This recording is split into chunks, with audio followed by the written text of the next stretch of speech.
Assalamualaikum warahmatullahi wabarakatuh. Halo semuanya, perkenalkan nama saya Sri Barokatul Aulia Putri dari Prodi Psikologi Universitas Al-Azhar Jakarta. Dengan nomor induk mahasiswa 0603520032. Filsafat Islam Ibnu Sina, dikenal juga sebagai Avicenna. Beliau adalah seorang filsuf, ilmuwan, dan dokter kelahiran Persia. Ia juga seorang penulis yang produktif yang sebagian besar karyanya adalah tentang filosofi dan kedokteran. Bagi banyak orang, dia adalah bapak kedokteran modern.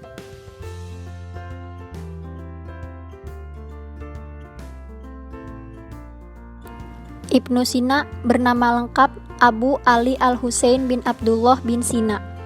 Ibnu Sina lahir pada tahun 980 Masehi di Afshahnah, daerah dekat Bukhara, sekarang wilayah Uzbekistan. Ibunya bernama Setareh, berasal dari Bukhara. Ayahnya bernama Abdullah.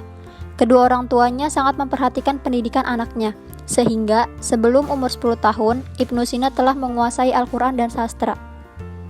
Ia mempelajari ilmu kedokteran pada Isa bin Yahya.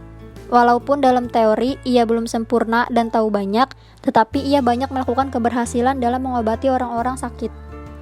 Ia tidak pernah putus asa atau bosan dalam membaca buku-buku filsafat, dan setiap kali menghadapi kesulitan.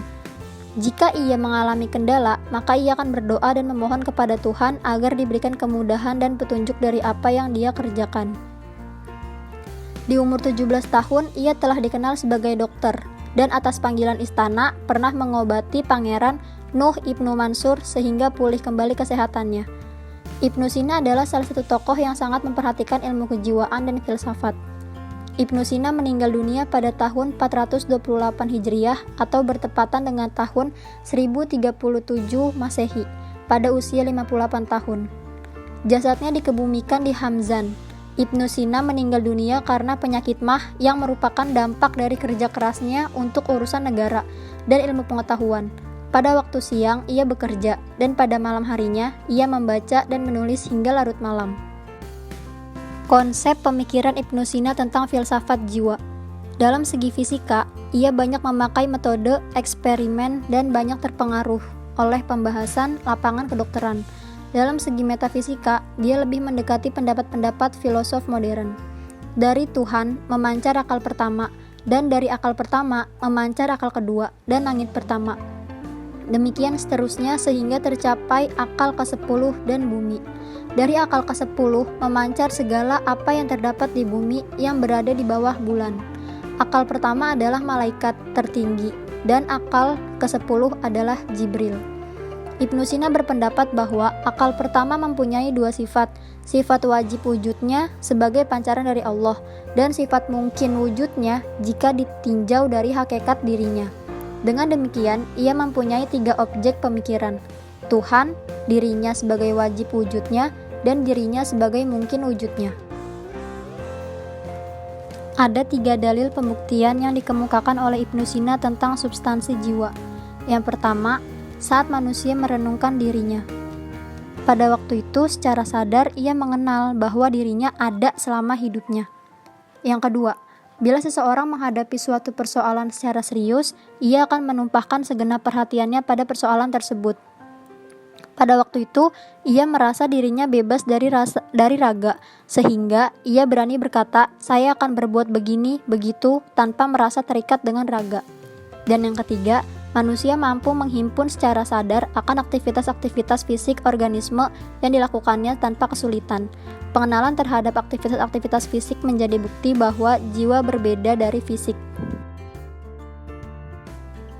Untuk membuktikan adanya jiwa, Ibnu Sina mengajukan beberapa argumen, yakni yang pertama ada argumen psikofisik, yaitu gerak dapat dibedakan kepada gerak terpaksa, yaitu gerak yang didorong oleh unsur luar, dan gerak tidak terpaksa.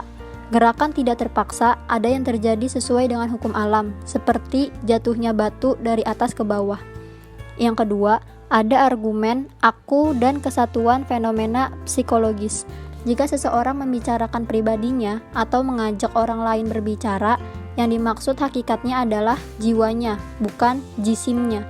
Contoh, Ketika seseorang berkata, "Saya akan keluar" atau "Saya akan tidur", maka ketika itu yang dimaksud bukanlah gerak kaki atau memejamkan mata, tetapi hakikatnya adalah jiwa. Dan yang ketiga ada argumen kontinuitas. Dalil ini didasarkan pada perbandingan jiwa dan jasad. Jasad manusia senantiasa mengalami perubahan dan pergantian. Kulit yang kita pakai sekarang ini tidak sama dengan kulit 10 tahun yang lewat karena telah mengalami perubahan, seperti mengerut dan berkurang. Demikian pula halnya dengan bagian jasad yang lain, selalu mengalami perubahan. Sementara itu, jiwa bersifat tetap, tidak mengalami perubahan dan pergantian. Jiwa yang kita pakai sekarang adalah jiwa sejak lahir juga dan akan berlangsung selama umur tanpa mengalami perubahan. Oleh karena itu, jiwa berbeda dengan jasad. Yang keempat, ada argumen manusia terbang di udara. Yaitu misalkan ada seseorang tercipta sekali jadi dan mempunyai wujud yang sempurna, kemudian diletakkan di udara dengan mata tertutup. Ia tidak melihat apapun, anggota jasadnya dipisah-pisahkan, sehingga ia tidak merasakan apa-apa. Dalam kondisi demikian, ia tetap yakin bahwa dirinya ada. Hubungan jiwa dan raga. Ibnu Sina berpendapat bahwa jiwa adalah wujud rohani atau imateri yang berada dalam tubuh. Wujud imateri yang tidak berada dalam atau tidak langsung mengendalikan tubuh disebut akal. Akan tetapi, apabila mengendalikan secara langsung disebut jiwa. Badan bisa berubah-ubah secara fisik, tetapi jiwa ada sebelum badan itu ada dan berubah. Karya-karya Ibnu Sina. Tercatat ada sekitar 267 karya Ibnu Sina yang telah ia tulis, dan di antara karya tulisnya yang terpenting adalah sebagai berikut. Yang pertama, Al-Shifa, berisikan uraian tentang filsafat yang terdiri atas 4 bagian, ketuhanan, fisika, matematika, dan logika. Yang kedua ada Al-Najat, berisikan keringkasan dari kitab Al-Shifa. Karya tulis ini ditujukan khusus untuk kelompok terpelajar yang ingin mengetahui dasar-dasar ilmu hikmah secara lengkap. Yang ketiga, Al-Qanun fi At-Tib, berisikan ilmu kedokteran yang terbagi atas 5 kitab dalam berbagai ilmu dan jenis-jenis penyakit. Yang terakhir ada Al-Isyarat wa Al-Tanbihat, isinya mengandung uraian tentang logika dan hikmah. Ini merupakan karya besar dalam seluruh pemikirannya. Di samping itu juga ia menulis berbagai risalah dalam disiplin filsafat, etika, logika, dan psikologi. Dari kejeniusannya dalam banyak disiplin ilmu, ia memperoleh gelar Al-Saih Al-Rais atau The Leader Among Wise Men dan Hujjat Al-Haq atau The Proof of Good.